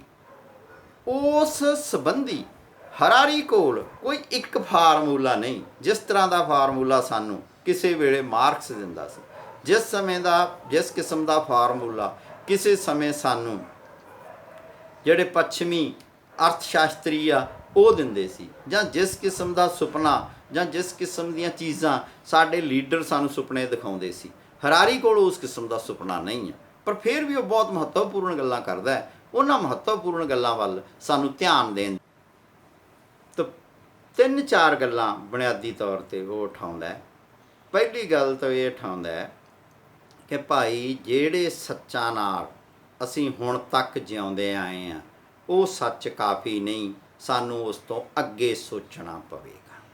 ਜਿਹੜੇ ਸੱਚਾਂ ਨਾਲ ਅਸੀਂ ਜਿਉਂਦੇ ਆਏ ਆ ਉਹ ਸੱਚ ਕਾਫੀ ਨਹੀਂ ਆ, ਉਦੋਂ ਅੱਗੇ ਦੀ ਸਾਨੂੰ ਗੱਲ ਸੋਚਣੀ ਪਊਗੀ। ਕਿਉਂਕਿ ਬਹੁਤ ਸਾਰੀਆਂ ਚੀਜ਼ਾਂ ਜਿਨ੍ਹਾਂ ਨੂੰ ਅਸੀਂ ਸੱਚੀਆਂ ਸਮਝਦੇ ਸੀ ਉਹ ਕੁਝ ਵਿਗਿਆਨ ਦੀ ਕਸੌਟੀ 'ਤੇ ਕੁਝ ਮਾਨਵ ਇਤਿਹਾਸ ਦੀ ਕਸੌਟੀ 'ਤੇ ਸੱਚ ਨਹੀਂ ਨਿਕਲੀਆਂ। ਇਸ ਲਈ ਸਾਨੂੰ ਜਿਸ ਨੂੰ ਅਸੀਂ ਅੱਜ ਸੱਚ ਸਮਝਦੇ ਹਾਂ ਉਸ ਨੂੰ ਵੀ ਨਿਰੰਤਰ ਜਾਣਨਾ ਪੈਣਾ ਕਿ ਕੀ ਉਹ ਸੱਚ ਹੈ ਜਾਂ ਸੱਚ ਨਹੀਂ ਆ। ਤਾਂ ਇੱਕ ਤਾਂ ਮਹੱਤਵਪੂਰਨ ਗੱਲ ਉਹ ਇਹ ਕਰਦਾ ਹੈ। ਦੂਜੀ ਜਿਹੜੀ ਗੱਲ ਮਹੱਤਵਪੂਰਨ ਉਹ ਇਹ ਆ ਕਿ ਨਿਆਂ ਮਹੱਤਵਪੂਰਨ ਚੀਜ਼ ਆ, ਨਿਆਂ। ਪਰ ਨਿਆਂ ਕੀ ਹੈ ਸਾਨੂੰ ਪਹਿਲਾਂ ਇਹ ਵੀ ਖੋਜਣਾ ਪਊਗਾ। ਤਾਂ ਫਿਰ ਸਾਨੂੰ ਜੋ ਅਸੀਂ ਖੋਜਿਆ ਉਹ ਨਿਆਂਪੂਰਨ ਹੈ ਕਿ ਨਹੀਂ, ਨਿਆਂ ਦੇ ਲਈ ਉਹਦਾ ਕੋਈ ਫਾਇਦਾ ਹੈ ਕਿ ਨਹੀਂ, ਇਹ ਗੱਲ ਵੀ ਸਾਨੂੰ ਦੇਖਣੀ ਪਊਗੀ। ਤਾਂ ਉਸ ਤੋਂ ਵੀ ਅੱਗੇ ਕਿ ਜਿਹੜੀ ਚੀਜ਼ ਨਿਆਂਪੂਰਨ ਵੀ ਆ ਅਤੇ ਸੱਚ ਵੀ ਆ, ਕੀ ਉਹ ਅਸੀਂ ਪੈਦਾ ਕਰਕੇ ਉਹਨੂੰ ਲੰਮਾ ਸਮਾਂ ਉਹਦੇ 'ਤੇ ਖੜ੍ਹ ਸਕਦੇ ਹਾਂ। ਇੱਕ ਅਗਲਾ ਪ੍ਰਸ਼ਨ ਹੈ ਕਿ ਇਹਦੇ ਲਈ ਫਿਰ ਸਾਡੀ ਤਿਆਰੀ ਕਿਸ ਕਿਸਮ ਦੀ ਹੋਵੇ, ਸਾਡੀ ਤਿਆਰੀ ਕਿਸ ਕਿਸਮ ਦੀ, ਅਸੀਂ ਤਿਆਰੀ ਕਿਵੇਂ ਕਰੀਏ। ਕਿ ਅੱਜ ਜਦੋਂ ਅਸੀਂ ਝੂਠੀਆਂ ਖਬਰਾਂ ਦੇ ਯੁੱਗ ਵਿੱਚ ਰਹਿ ਰਹੇ ਹਾਂ ਤਾਂ ਸੱਚ ਦੀ ਤਲਾਸ਼ ਕਿਵੇਂ ਕਰੀਏ। ਤੇ ਜਿਹੜਾ ਸੱਚ ਇੱਕ ਵਾਰ ਸਥਾਪਿਤ ਹੋ ਜਾਂਦਾ ਹੈ ਉਹ ਸੱਚ ਫਿਰ ਉਸ ਤੋਂ ਬਾਅਦ ਨਵੇਂ ਸੱਚ ਨੂੰ ਸਾਹਮਣੇ ਨਹੀਂ ਆਉਣ ਦਿੰਦਾ ਜਾਂ ਆਪਣੀ ਹੀ ਪੜਤਾਲ ਨਹੀਂ ਕਰਨ ਦਿੰਦਾ। ਇਸ ਅਨਿਆਯੁਕਤ ਵਿਵਹਾਰ ਨੂੰ ਅਸੀਂ ਕਿਵੇਂ ਠੀਕ ਕਰੀਏ। ਤਾਂ ਇਹ ਪ੍ਰਸ਼ਨ ਉਹਦੇ ਅਗਲੇ ਪ੍ਰਸ਼ਨ ਨੇ। ਪਰ ਇਹਨਾਂ ਹੀ ਪ੍ਰਸ਼ਨਾਂ ਤੋਂ ਜਦੋਂ ਅਸੀਂ ਕੁਝ ਪਾਰ ਜਾਂਦੇ ਹਾਂ ਤਾਂ ਫਿਰ ਇਹ ਕਿਹਾ ਜਾ ਸਕਦਾ ਹੈ ਕਿ ਨਾ ਤਾਂ ਉਹ ਭਵਿੱਖ ਬਾਰੇ ਬਹੁਤਾ ਕੋਈ ਆਸ਼ਾਵਾਦੀ ਹੈ ਅਤੇ ਨਾ ਹੀ ਉਹ ਭਵਿੱਖ ਬਾਰੇ ਕੁਝ ਬਹੁਤਾ ਕੋਈ ਨਿਰਾਸ਼ਾਵਾਦੀ ਆ। ਉਹ ਇੱਕ ਤਰ੍ਹਾਂ ਦਾ ਕਹਿ ਲਓ ਕਿ ਗੱਲਾਂ ਤੁਹਾਡੇ ਨਾਲ ਸਾਂਝੀਆਂ ਕਰਦਾ ਅਤੇ ਉਸ ਤੋਂ ਬਾਅਦ ਕੁਝ ਨੁਕਤੇ ਸੁਝਾਉਂਦਾ ਅਤੇ ਜਿਹੜੇ ਉਹਦੇ ਨੁਕਤੇ ਨੇ ਆਪਾਂ ਉਹਨਾਂ 'ਤੇ ਗੱਲ ਕਰਨੀ ਆ। ਮੁੱਖ ਤੌਰ 'ਤੇ ਉਹ ਜ਼ੋਰ ਦਿੰਦਾ ਸਿੱਖਿਆ, ਅਰਥ ਅਤੇ ਧਿਆਨ। ਸਿੱਖਿਆ, ਅਰਥ ਅਤੇ ਧਿਆਨ ਕਿ ਐਜੂਕੇਸ਼ਨ ਜਿਹੜੀ ਹੁਣ ਤੱਕ ਦੀ ਸਾਡੀ ਐਜੂਕੇਸ਼ਨ ਆ ਇਹ ਸਾਨੂੰ ਕਿਹਾ ਜਾ ਸਕਦਾ ਕਿ ਸੂਚਨਾਵਾਂ ਦੇ ਭੰਡਾਰ ਤੱਕ ਲਿਜਾਂਦੀ ਹੈ। ਤਾਂ ਸੂਚਨਾਵਾਂ ਦਾ ਭੰਡਾਰ ਤਾਂ ਸਾਡਾ ਇਕੱਠਾ ਕਰ ਦਿੰਦੀ ਹੈ, ਪਰ ਇਹਦੇ ਨਾਲ ਕੀ ਕਰਦੀ ਹੈ ਕਿ ਤਾਂ ਸਾਡੀ ਸਿਰਜਣਾਤਮਕਤਾ ਨੂੰ ਮਾਰ ਦਿੰਦੀ ਹੈ। ਇਹ ਸਿਰਜਣਾਤਮਕਤਾ ਨੂੰ ਨਹੀਂ ਉਤਸ਼ਾਹਿਤ ਕਰਦੀ। ਦੂਸਰਾ ਹੈ ਕਿ ਇਹ ਸਾਨੂੰ ਸੂਚਨਾਵਾਂ ਕੋਲੇ ਤਾਂ ਲੈ ਜਾਂਦੀ ਹੈ, ਪਰ ਜਿਹੜਾ ਅਸੀਂ ਗਿਆਨ ਗ੍ਰਹਿਣ ਕਰਦੇ ਹਾਂ ਉਹ ਸਿਰਜਣਾ ਦੇ ਵਿੱਚ ਵੀ ਨਹੀਂ ਬਦਲਦਾ ਅਤੇ ਉਹ ਇਸ ਚੀਜ਼ ਵਿੱਚ ਵੀ ਨਹੀਂ ਬਦਲਦਾ ਕਿ ਆਖਰ ਉਹ ਮਨੁੱਖ ਦੇ ਕੰਮ ਕਿਵੇਂ ਆਊਗੀ। ਉਹਦੀ ਪ੍ਰਯੋਗਾਤਮਕਤਾ, ਉਹਦੀ ਕਿਰਿਆਤਮਕਤਾ ਵੀ ਹੈ ਨਹੀਂ ਗੀ। ਅਤੇ ਕਿਰਿਆਤਮਕਤਾ ਤੋਂ ਵੀ ਅੱਗੇ ਜਿਹੜੀ ਸਾਡੀ ਸਿੱਖਿਆ ਪ੍ਰਣਾਲੀ ਆ ਉਹ ਜਿਸ ਗੱਲ 'ਤੇ ਖੜ੍ਹੀ ਸੀ ਉਹ ਆਧਾਰ ਹੀ ਖੁਰ ਰਿਹਾ। ਆਧਾਰ ਇਸ ਕਰਕੇ ਖੁਰ ਰਿਹਾ ਕਿ ਆਉਣ ਵਾਲੇ ਸਮੇਂ ਦੇ ਵਿੱਚ ਜਿਹੜੀਆਂ ਚੀਜ਼ਾਂ ਨੂੰ ਯਾਦ ਕਰਨ ਲਈ ਅਸੀਂ ਇੰਨਾ ਜ਼ੋਰ ਲਾਉਂਦੇ ਸੀ ਉਹ ਤਾਂ ਕੰਪਿਊਟਰ ਦੇ ਇੱਕ ਕਲਿੱਕ 'ਤੇ ਹੋ ਜਾਣੀਆਂ। ਮਸਲਾ ਇਹ ਨਹੀਂ ਕਿ ਤੁਹਾਡੇ ਕੋਲ ਗਿਆਨ ਹੋਵੇ, ਮਸਲਾ ਇਹ ਕਿ ਉਸ ਗਿਆਨ ਨੂੰ ਤੁਸੀਂ ਵਰਤਦੇ ਕਿਵੇਂ। ਤਾਂ ਫਿਰ ਉਹਦੇ ਲਈ ਇਹ ਕਿ ਤੁਹਾਡੇ ਲਈ ਨਿਆਂ ਬਹੁਤ ਮਹੱਤਵਪੂਰਨ ਹੈ। ਅਗਲੀ ਗੱਲ ਇਹ ਕਿ ਤੁਹਾਡੇ ਜੀਵਨ ਦਾ ਆਖਰ ਅਰਥ ਕੀ ਹੈ, ਕਿ ਤੁਸੀਂ ਜੀਵਨ ਜਿਉਣੇ ਕਿਉਂ। ਬੜਾ ਲੰਮਾ ਸਮਾਂ ਅਸੀਂ ਇਹ ਸੋਚਦੇ ਰਹੇ ਕਿ ਅਸੀਂ ਜੀਵਨ ਇਸ ਕਰਕੇ ਜਿਉਂਦੇ ਰਹੇ ਕਿ ਕਿਸੇ ਪਰਮਾਤਮਾ ਨੇ ਸਾਨੂੰ ਸਿਰਜਿਆ, ਇਸ ਧਰਤੀ 'ਤੇ ਪਹੁੰਚਾਇਆ ਹੈ, ਸਾਡੀ ਜ਼ਿੰਮੇਵਾਰੀ ਹੈ ਜਿਹੜੀ ਇਸ ਜੀਵਨ ਚੱਕਰ ਨੂੰ ਅੱਗੇ ਚੱਲਦਾ ਰੱਖੀ। ਹੁਣ ਇਹ ਕਿ ਇਸ ਜਦੋਂ ਜੀਵ ਵਿਕਾਸ ਦਾ ਸਿਧਾਂਤ ਆ ਗਿਆ, ਜਿਹੜਾ ਅੱਜ ਦੀ ਸਾਡਾ ਦਰਸ਼ਨ ਹੈਗਾ ਉਹ ਇਸ ਗੱਲ 'ਚ ਯਕੀਨ ਨਹੀਂ ਰੱਖਦਾ। ਤਾਂ ਫਿਰ ਕੀ ਹੈ ਕਿ ਫਿਰ ਸਾਡੇ ਸਾਹਮਣੇ ਵੱਡੀ ਸਮੱਸਿਆ ਇਹ ਆ ਜਾਂਦੀ ਆ ਕਿ ਆਖਰ ਅਸੀਂ ਜੀਵਨ ਜਿਉਂਦੇ ਕਿਉਂ ਆ। ਅਤੇ ਜੀਵਨ ਦਾ ਜਿਹੜਾ ਅਰਥ ਆ ਉਹ ਕਿਸੇ ਹੋਰ ਨੇ ਨਹੀਂ ਦੇਣਾ। ਜੀਵਨ ਦਾ ਅਰਥ ਅਸੀਂ ਖੁਦ ਤਲਾਸ਼ਣਾ ਹੈ ਅਤੇ ਖੁਦ ਤਲਾਸ਼ਣ ਦੇ ਲਈ ਕੀ ਆ ਕਿ ਆਪਣੇ ਆਪ ਨੂੰ ਜਾਣੋ, ਆਪਣੇ ਅੰਦਰ ਨੂੰ ਜਾਣੋ। ਤਾਂ ਇਸ ਗੱਲ ਉੱਤੇ ਹਰਾਰੀ ਜ਼ੋਰ ਦਿੰਦਾ ਆਪਣੇ ਆਪ ਨੂੰ ਜਾਣਨ ਲਈ। ਆਪਣੇ ਆਪ ਨੂੰ ਜਾਣਨ ਲਈ ਧਿਆਨ, ਆਤਮ ਧਿਆਨ ਦੀ ਗੱਲ ਕਰਦਾ ਹੈ ਅਤੇ ਆਤਮ ਧਿਆਨ ਉਹਦਾ ਕੋਈ ਉਸ ਤਰ੍ਹਾਂ ਦਾ ਅਧਿਆਤਮਕ ਆਤਮ ਧਿਆਨ ਨਹੀਂ, ਉਹ ਬੁੱਧ ਵਾਲਾ ਆਤਮ ਧਿਆਨ ਆ ਕਿ ਜਾਂ ਬਾਣੀ ਵਾਲਾ ਆਤਮ ਧਿਆਨ ਆ ਕਿ ਮਨ ਤੂੰ ਜੋਤ ਸਰੂਪ ਹੈ। ਆਪਣਾ ਆਪ ਜਿਹੜਾ ਪਛਾਣਨਾ ਹੈ ਕਿ ਆਪਣੇ ਆਪ ਨੂੰ ਤੂੰ ਜਾਣ, ਅਤੇ ਆਪਣੇ ਆਪ ਨੂੰ ਜਾਣਨ 'ਤੇ ਬਹੁਤ ਉਹ ਜ਼ੋਰ ਦਿੰਦਾ। ਇਹ ਕੁਝ ਗੱਲਾਂ ਹੈ ਕਿ ਜਿਹੜੀਆਂ ਉਹ 21 ਸੈਂਚਰੀ ਦੇ ਲਈ 21 ਜਿਹੜੇ ਉਹਨੇ ਲੈਕਚਰ ਦਿੱਤੇ ਆ ਜਾਂ ਲੈਸਨ ਦਿੱਤੇ ਆ ਉਹਦੇ ਵਿੱਚੋਂ ਮੁੱਖ ਤੌਰ 'ਤੇ ਗੱਲਾਂ ਕਰਦਾ ਨਿਸ਼ਚੈ ਹੀ ਹੁਣ ਇਹ ਕਿ ਹਰਿਆਰੀ ਦੀਆਂ ਇਹ ਗੱਲਾਂ ਸਾਨੂੰ ਕਿਸੇ ਨਿਸ਼ਚਿਤ ਵਿਚਾਰਧਾਰਾ ਵੱਲ ਨਹੀਂ ਤੋਰਦੀਆਂ, ਕੋਈ ਨਿਸ਼ਚਿਤ ਸਾਨੂੰ ਰਾਹ ਨਹੀਂ ਦੱਸਦੀਆਂ ਗੀਆਂ। ਤਾਂ ਇਸ ਕਿਤਾਬ ਦੀ ਖੂਬਸੂਰਤੀ ਇਹ ਆ ਕਿ ਤੁਸੀਂ ਇਸ ਕਿਤਾਬ ਨੂੰ ਪੜ੍ਹ ਕੇ ਸਮੱਸਿਆਵਾਂ ਨੂੰ ਗਲੋਬਲ ਪੱਧਰ 'ਤੇ ਸਮਝ ਸਕਦੇ ਆ, ਅਤੇ ਸਮਝ ਕੇ ਤੁਸੀਂ ਉਹਨਾਂ ਦੇ ਲਈ ਆਪਣੇ ਤੌਰ 'ਤੇ ਉਹਨਾਂ ਸਮੱਸਿਆਵਾਂ ਦਾ ਹੱਲ ਕੀ ਹੋ ਸਕਦਾ ਹੈ ਉਸ ਨੂੰ ਸੋਚ ਸਕਦੇ ਆ। ਉਹ ਤੁਹਾਡੀ ਬਣੀ ਬਣਾਈ ਸੋਚ ਨੂੰ ਖੰਡਿਤ ਕਰਕੇ ਇੱਕ ਨਵੇਂ ਰਾਹ 'ਤੇ ਤੋਰਦਾ ਹੈ, ਅਤੇ ਨਵੇਂ ਰਾਹ 'ਤੇ ਤੋਰਨ ਦੇ ਵਿੱਚ ਉਹ ਸਿੱਖਿਆ ਦਾ ਮਹੱਤਵ ਬਹੁਤ ਜ਼ਿਆਦਾ ਮੰਨਦਾ ਹੈ। ਫਿਰ ਸਿੱਖਿਆ ਜਿਹੜੀ ਹੈਗੀ ਉਹ ਕਿਸ ਕਿਸਮ ਦੀ ਹੋਵੇ, ਉਸ ਦੇ ਲਈ ਉਹ ਜਿਸ ਚੀਜ਼ ਦੀ ਜ਼ਰੂਰਤ ਦਿੰਦਾ ਹੈ ਕਿ ਤੁਸੀਂ ਆਪਣੇ ਅੰਦਰੋਂ ਸੱਚ ਖੋਜਣਾ ਹੈ, ਤੁਸੀਂ ਆਪਣੇ ਐਕਸਪੀਰੀਅੰਸ ਤੋਂ, ਆਪਣੇ ਤਜਰਬੇ ਤੋਂ, ਆਪਣੇ ਆਲੇ ਦੁਆਲੇ ਤੋਂ ਸੱਚ ਖੋਜਣਾ ਹੈ, ਅਤੇ ਉਸ ਸੱਚ ਨੂੰ ਫਿਰ ਤੁਸੀਂ ਲਾਗੂ ਕਰਨਾ। ਤਾਂ ਨਿਆਂ ਸੱਚ ਬੜੇ ਪੁਰਾਣੇ ਮੁੱਲ ਨੇ, ਪਰ ਇਹਨਾਂ ਮੁੱਲਾਂ ਨੂੰ ਹਰਾਰੀ ਨੇ ਨਵੇਂ ਢੰਗ ਨਾਲ ਵਿਆਖਿਆ ਦਿੱਤੀ ਆ, ਨਵੇਂ ਢੰਗ ਨਾਲ ਅਰਥ ਦਿੱਤੇ ਆ। ਮੈਨੂੰ ਲੱਗਦਾ ਹੈ ਕਿ ਇਹ ਕਿਤਾਬ ਹਰ ਇੱਕ ਜਿਹੜਾ ਵੀ ਵਿਅਕਤੀ ਆਲੇ ਦੁਆਲੇ ਨੂੰ ਸਮਝਣਾ ਚਾਹੁੰਦਾ, ਜਾਣਨਾ ਚਾਹੁੰਦਾ, ਜ਼ਰੂਰ ਇਹ ਪੜ੍ਹਨੀ ਚਾਹੀਦੀ ਆ। ਇਸ ਦੇ ਨਾਲ ਹੀ ਇਹ ਕਿਤਾਬ ਅੰਗਰੇਜ਼ੀ ਦੇ ਵਿੱਚ ਤਾਂ ਕਾਫੀ ਲੰਮੇ ਸਮੇਂ ਤੋਂ ਅਵੇਲੇਬਲ ਹੈਗੀ ਹੈ, ਜਦੋਂ ਦੀਆਂ ਛਪੀਆਂ। ਹੁਣ ਇਹ ਹਿੰਦੀ ਦੇ ਵਿੱਚ ਵੀ ਪ੍ਰਾਪਤ ਨੇ, ਔਰ ਇਸ ਤੋਂ ਇਲਾਵਾ ਦੁਨੀਆ ਦੀਆਂ ਹੋਰ ਭਾਸ਼ਾਵਾਂ ਦੇ ਵਿੱਚ ਵੀ ਮਿਲਦੀਆਂ ਹੈਗੀਆਂ। ਹਰਾਰੀ ਦੇ ਵਿਚਾਰ ਕੀ ਆ ਇਹ ਤਾਂ ਮੈਂ ਤੁਹਾਡੇ ਨਾਲ ਸਾਂਝੇ ਕਰ ਦਿੱਤੇ, ਪਰ ਹਰਾਰੀ ਦੇ ਵਿਚਾਰ ਸਾਡੇ ਲਈ ਕਿਵੇਂ ਪ੍ਰਸੰਗਕ ਆ ਉਹ ਇਸ ਲਈ ਕਿ ਕੀ ਭਾਰਤ ਦੇ ਵਿੱਚ ਜਿਹੜਾ ਬਿਗ ਬ੍ਰਦਰ ਆ ਉਹ ਤੁਹਾਨੂੰ ਵਾਚ ਨਹੀਂ ਕਰ ਰਿਹਾ? ਕੀ ਤੁਸੀਂ ਹਰ ਵੇਲੇ ਸਰਵੇਲੈਂਸ ਦੇ ਵਿੱਚ ਨਹੀਂ? ਕੀ ਤੁਹਾਨੂੰ ਰੋਜ਼ ਰਾਸ਼ਟਰਵਾਦ ਦੇ ਨਵੇਂ ਜੁਮਲੇ ਨਹੀਂ ਸੁਣਾਏ ਜਾ ਰਹੇ? ਕੀ ਇਹਨਾਂ ਦੇ ਟਾਕਰੇ ਲਈ ਜਿਹੜਾ ਮੌਜੂਦਾ ਸਾਡੀਆਂ ਪਾਰਟੀਆਂ ਨੇ ਕੀ ਉਹ ਗੈਰ ਪ੍ਰਸੰਗਕ ਨਹੀਂ ਹੋ ਗਈਆਂ? ਕੀ ਭਾਰਤ ਵਿੱਚ ਬੇਰੁਜ਼ਗਾਰੀ ਨਹੀਂ ਆ? ਤਾਂ ਫਿਰ ਇਹਨਾਂ ਤੋਂ ਛੁਟਕਾਰਾ ਪਾਉਣ ਲਈ, ਇਹਨਾਂ ਤੋਂ ਕਿਵੇਂ ਨਾ ਕਿਵੇਂ ਰਾਹ ਕੱਢਣ ਲਈ ਕੀ ਸਾਨੂੰ ਹਰਾਰੀ ਨੂੰ ਨਹੀਂ ਪੜ੍ਹਨਾ ਚਾਹੀਦਾ? ਅਤੇ ਆਖਰੀ ਗੱਲ ਕਿ ਮੈਂ ਮੁੱਢ 'ਚ ਕਿਹਾ ਸੀ ਕਿ ਆਪਾਂ ਇਹ ਜਾਣਦੇ ਹਾਂ ਕਿ ਹਰਾਰੀ ਕੀ ਕਹਿੰਦਾ ਹੈਗਾ, ਇਹ ਬਾਅਦ 'ਚ ਜਾਣਾਂਗੇ ਕਿ ਹਰਾਰੀ ਕੌਣ ਸੀ। ਹਰਾਰੀ ਯਹੂਦੀ ਸਮੁਦਾਇ ਨਾਲ ਸੰਬੰਧ ਰੱਖਦਾ ਹੈ, ਅਤੇ ਯਹੂਦੀ ਸਮੁਦਾਇ ਨਾਲ ਸੰਬੰਧ ਰੱਖਦਾ, ਪਰ ਯਹੂਦੀ ਵਿਸ਼ਵਾਸਾਂ ਦਾ ਸਭ ਤੋਂ ਵੱਧ ਜਿਹਨੂੰ ਕਹਿੰਦਾ ਪਰਖੱਚੇ ਵੀ ਉਹੀ ਉਡਾਉਂਦਾ ਹੈ। ਉਹ ਕਹਿੰਦਾ ਕਿ ਇਹ ਧਰਮ ਵੀ ਹੋਰ ਧਰਮਾਂ ਵਰਗਾ ਧਰਮ ਆ, ਕੋਈ ਉੱਤਮ ਨਹੀਂ ਆ। ਉਹ ਆਪਣੇ ਧਰਮ ਦੇ ਜਿਹੜੇ ਵੱਡੀਆਂ ਮਿੱਥਾਂ ਉਹਨਾਂ ਦਾ ਆਪ ਹੀ ਵਿਸਫੋਟ ਕਰਦਾ। ਉੱਥੋਂ ਅਸੀਂ ਇਹ ਵੱਡੀ ਗੱਲ ਸਿੱਖ ਸਕਦੇ ਹਾਂ ਕਿ ਕਿਵੇਂ ਅਸੀਂ ਆਪਣੇ ਧਰਮ ਦੇ ਬਾਰੇ ਸੰਪਰਦਾਇਕ ਨਹੀਂ ਹੋਣਾ। ਦੂਜੀ ਗੱਲ ਜਿਹੜੀ ਹਰਾਰੀ ਤੋਂ ਸਿੱਖਣ ਵਾਲੀ ਆ ਉਹ ਇਹ ਗੱਲ ਆ ਕਿ ਜਿਹੜੇ ਉਹਦੇ ਵਿਸ਼ਵਾਸ ਨੇ ਉਹਨਾਂ ਨੂੰ ਲੁਕਾਉਂਦਾ ਨਹੀਂ। ਉਦਾਹਰਨ ਵਜੋਂ ਉਹ ਸਮਲਿੰਗਕ ਹੈ ਅਤੇ ਉਹਨੇ ਇੱਕ ਬੰਦੇ ਨਾਲ ਵਿਆਹ ਕਰਵਾਇਆ ਹੋਇਆ ਹੈਗਾ ਜਿਹਨੂੰ ਆਪਣਾ ਉਹ ਪਤੀ ਆਖਦਾ ਹੈ, ਅਤੇ ਇਸ ਗੱਲੋਂ ਉਹ ਮੁਨਕਰ ਨਹੀਂ ਹੁੰਦਾ। ਤੀਜੀ ਜਿਹੜੀ ਉਹਦੀ ਮਹੱਤਵਪੂਰਨ ਗੱਲ ਆ ਕਿ ਉਹ ਜਿਹਨੂੰ ਕਹਿ ਸਕਦੇ ਹਾਂ ਕਿ ਟੋਟਲ ਵੀਗਨ ਆ, ਉਹ ਸਿਰਫ ਵੈਜੀਟੇਬਲਸ 'ਤੇ ਨਿਰਭਰ ਆ, ਸਿਰਫ ਬਨਸਪਤੀ 'ਤੇ ਨਿਰਭਰ ਆ। ਉਹ ਜਿਹਨੂੰ ਕਹਿ ਸਕਦੇ ਹਾਂ ਮਾਸ, ਮੀਟ, ਆਂਡਾ, ਦੁੱਧ ਇਹਦਾ ਸੇਵਨ ਨਹੀਂ ਕਰਦਾ।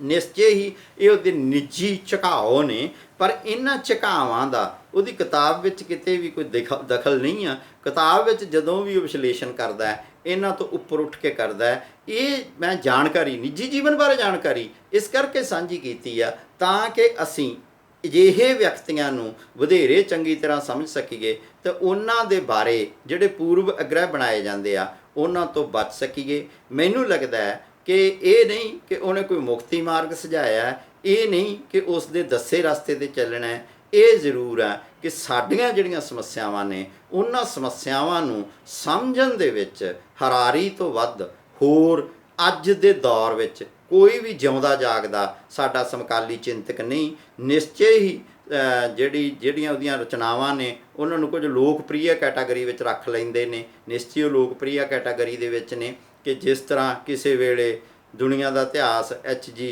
ਵੈਲਜ਼ ਨੇ ਲਿਖਿਆ ਸੀ, ਜਾਂ ਜਿਸ ਤਰ੍ਹਾਂ ਕਦੇ ਕਿ brief history of time Stephen Hawking ਨੇ ਲਿਖੀ ਸੀ। ਨਿਸ਼ਚੇ ਹੀ ਇਹ ਉਸ ਕਿਸਮ ਦੀਆਂ ਕਿਤਾਬਾਂ ਦੀ ਸ਼੍ਰੇਣੀ ਦੇ ਵਿੱਚ ਆਉਂਦਾ ਹੈ, ਪਰ ਇਹ ਸਾਡਾ ਸਮਾਜ ਪ੍ਰਤੀ ਸਮਝ ਵਧਾਉਂਦਾ ਹੈਗਾ। ਬਹੁਤ ਘੱਟ ਦੁਨੀਆ ਭਰ ਦੇ ਚਿੰਤਕ ਨੇ ਜਿਹੜੇ ਦੁਨੀਆ ਭਰ ਦਾ ਫਿਕਰ ਕਰਦੇ ਆ ਅਤੇ ਸੱਚ ਨੂੰ ਸੱਚ ਕਹਿੰਦੇ ਆ, ਉਹ ਚਾਹੇ ਨੋਆਮ ਚਮਸਕੀ ਹੋਵੇ ਅਤੇ ਚਾਹੇ ਉਹ ਹਰਾਰੀ ਹੋਵੇ। ਸਾਨੂੰ ਉਹਨਾਂ ਨੂੰ ਪੜ੍ਹਨਾ ਚਾਹੀਦਾ, ਸਮਝਣਾ ਚਾਹੀਦਾ ਇੱਕ ਵੀਡੀਓ ਦੇ ਵਿੱਚ ਮੈਂ ਤੇ ਸਿਰਫ ਉਹਦੀ ਬਰੀਫ ਇੰਟਰੋਡਕਸ਼ਨ ਦਿੱਤੀ ਆ। ਇਹ ਉਹਦੇ ਸਾਰੇ ਵਿਚਾਰ ਨਹੀਂਗੇ। ਸਾਰੇ ਵਿਚਾਰਾਂ ਲਈ ਲਾਜ਼ਮੀ ਤੌਰ ਤੇ ਤੁਸੀਂ ਉਸ ਦੀਆਂ ਪੁਸਤਕਾਂ ਨੂੰ ਪੜ੍ਹੋ, ਕਿਉਂਕਿ ਉਹ ਪੁਸਤਕਾਂ ਤੁਹਾਨੂੰ ਜ਼ਰੂਰ ਇੱਕ ਨਵੇਂ ਸੱਚ ਦੇ ਦੀਦਾਰ ਕਰਾਉਣਗੀਆਂ, ਜਾਂ ਜਿਹੜੇ ਤੁਹਾਡੇ ਹੁਣ ਤੱਕ ਬਣੇ ਹੋਏ ਵਿਚਾਰ ਨੇ ਉਹਨਾਂ ਨੂੰ ਪੁਨਰ ਸੋਚਣ ਦੀ ਲੋੜ ਮਹਿਸੂਸ ਕਰਾਉਣਗੀਆਂ। ਤੇ ਜੇ ਤੁਸੀਂ ਪੁਨਰ ਸੋਚ ਸਕੇ ਤਾਂ ਇਹ ਸਾਡੇ ਸਾਰਿਆਂ ਲਈ ਬੜੀ ਮਹੱਤਵਪੂਰਨ ਗੱਲ ਹੋਊਗੀ। ਘੱਟੋ ਘੱਟ ਜ਼ਿੰਦਗੀ ਦੇ ਪ੍ਰਤੀ ਮੇਰਾ ਦ੍ਰਿਸ਼ਟੀਕੋਣ ਹਰਾਰੀ ਨੂੰ ਪੜ੍ਹ ਕੇ ਕਾਫੀ ਹੱਦ ਤੱਕ ਬਦਲਿਆ। ਅਜਿਹੀ ਤਬਦੀਲੀ ਕਦੇ ਮੇਰੇ ਜੀਵਨ ਦੇ ਵਿੱਚ ਦੇਵਪੁਰ ਸ਼ਾਰਗੇ ਕਿਤਾਬ ਨੇ ਲਿਆਂਦੀ ਸੀ, ਕਦੇ ਇਹ ਜਿਹੜੀ ਤਬਦੀਲੀ ਆ ਉਹ ਅਸਲੀ ਇਨਸਾਨ ਦੀ ਕਹਾਣੀ ਨੇ ਲਿਆਂਦੀ ਸੀ, ਕਦੇ ਇਹ ਤਬਦੀਲੀ ਆ ਜਿਹੜੀ ਉਹ ਪੂੰਜੀਵਾਦ ਦੇ ਬਾਰੇ ਜਿਹੜੇ ਪਹਿਲਾਂ ਪੈਂਫਲੇਟ ਪੜ੍ਹਦੇ ਸੀ ਉਹ ਪੜ੍ਹਦਿਆਂ ਨਹੀਂ, ਜਦੋਂ ਸਰਮਾਇਆ ਕਿਤਾਬ ਕੈਪੀਟਲ ਪੜ੍ਹੀ ਸੀ ਤਾਂ ਉਸ ਸਮੇਂ ਉਹਦੇ ਕੁਝ ਹਿੱਸਿਆਂ ਨੇ ਪ੍ਰਭਾਵਿਤ ਕੀਤਾ ਸੀ। ਤਾਂ ਇਹ ਉਹ ਕਿਤਾਬ ਉਹ ਆ ਕਿ ਜਿਹੜੀ ਤੁਹਾਨੂੰ ਜ਼ਿੰਦਗੀ ਨੂੰ ਸੋਚਣ ਦਾ ਇੱਕ ਵੱਖਰਾ ਨਜ਼ਰੀਆ ਦਿੰਦੀ ਆ। ਨਿਸ਼ਚੇ ਹੀ ਯਹੂਦੀਆਂ ਦੇ ਨਾਲ ਇੱਕ ਤੇ ਸਿੱਖ ਧਰਮ ਦਾ ਇਲਾਕੇ ਦੇ ਲੋਕਾਂ ਦਾ ਇੱਕ ਵੱਖਰੇ ਕਿਸਮ ਦਾ ਉਣਸ ਆ, ਜਾਂ ਸਿੱਖਾਂ ਦੀ ਇੱਕ ਵੱਖਰੇ ਕਿਸਮ ਦੀ ਉਣਸ ਆ ਕਿ ਉਹ ਵੀ ਬਹੁਤ ਘੱਟ ਗਿਣਤੀ 'ਚ ਆ ਅਤੇ ਸਿੱਖ ਵੀ ਬਹੁਤ ਘੱਟ ਗਿਣਤੀ 'ਚ ਆ। ਦੂਸਰੀ ਜਿਹੜੀ ਗੱਲ ਹੈਗੀ ਆ ਕਿ ਉਹ ਜਿਹੜੀ ਭਾਰਤੀ ਜਿਹੜੀ ਧਿਆਨ ਦੀ ਪਰੰਪਰਾ ਹੈ ਉਹਦੇ ਤੋਂ ਵੀ ਪ੍ਰਭਾਵਿਤ ਆ। ਅਤੇ ਇਸੇ ਕਰਕੇ ਹੀ ਉਹਨੇ ਇਹ ਵੀ ਗੱਲ 'ਤੇ ਜ਼ੋਰ ਦਿੱਤਾ ਹੈ ਕਿ ਬੰਦੇ ਨੂੰ ਜਿਹੜਾ ਆਪਣੇ ਆਪ ਬਾਰੇ ਜਾਣਨਾ ਚਾਹੀਦਾ ਹੈ। ਇਸ ਤਰ੍ਹਾਂ ਉਹ ਕਿਤੇ ਨਾ ਕਿਤੇ ਪੂਰਬੀ ਫਿਲਾਸਫੀ ਨਾਲ ਜੁੜਦਾ ਹੈ। ਹਾਲਾਂਕਿ ਉਹ ਇਹ ਕਹਿੰਦਾ ਹੈ ਕਿ ਜਿਹੜਾ ਸੈਮਟਿਕ ਫਿਲਾਸਫੀ ਹੈਗੀ ਆ ਇਸ ਨੂੰ ਹੀ ਦੁਨੀਆ ਦਾ ਵੱਡਾ, ਜਿਹਨੂੰ ਕਹਿੰਦੇ ਵਿਚਾਰਧਾਰਾ ਦਾ ਕੇਂਦਰ ਮੰਨਿਆ ਜਾਂਦਾ ਕਿ ਯਹੂਦੀ ਮਤ, ਈਸਾਈ ਮਤ ਅਤੇ ਇਸਲਾਮ ਹੀ ਜਿਹੜੇ ਮਹੱਤਵਪੂਰਨ ਆ। ਪਰ ਉਹ ਕਹਿੰਦਾ ਹੈ ਕਿ ਅਸੀਂ ਨਹੀਂ ਜਾਣਦੇ ਕਿ ਬੁੱਧ ਮਤ, ਜੈਨ ਮਤ, ਹਿੰਦੂ ਮਤ ਵੀ ਓਡੇ ਹੀ ਮਹੱਤਵਪੂਰਨ ਆ। ਇਸ ਪ੍ਰਕਾਰ ਅਸੀਂ ਜਾਣਦੇ ਹਾਂ ਕਿ ਹਰਾਰੀ ਨੂੰ ਪੜ੍ਹਨਾ ਬੜਾ ਜ਼ਰੂਰੀ ਆ। ਮੈਨੂੰ ਆਸ ਆ ਕਿ ਤੁਸੀਂ ਜ਼ਰੂਰ ਪੜ੍ਹੋਗੇ ਤਾਂ ਲਾਜ਼ਮੀ ਤੌਰ 'ਤੇ ਤੁਹਾਡਾ ਜ਼ਿੰਦਗੀ ਨੂੰ ਦੇਖਣ ਦਾ ਨਜ਼ਰੀਆ ਬਦਲੇਗਾ। ਮਿਹਰਬਾਨੀ, ਸ਼ੁਕਰੀਆ।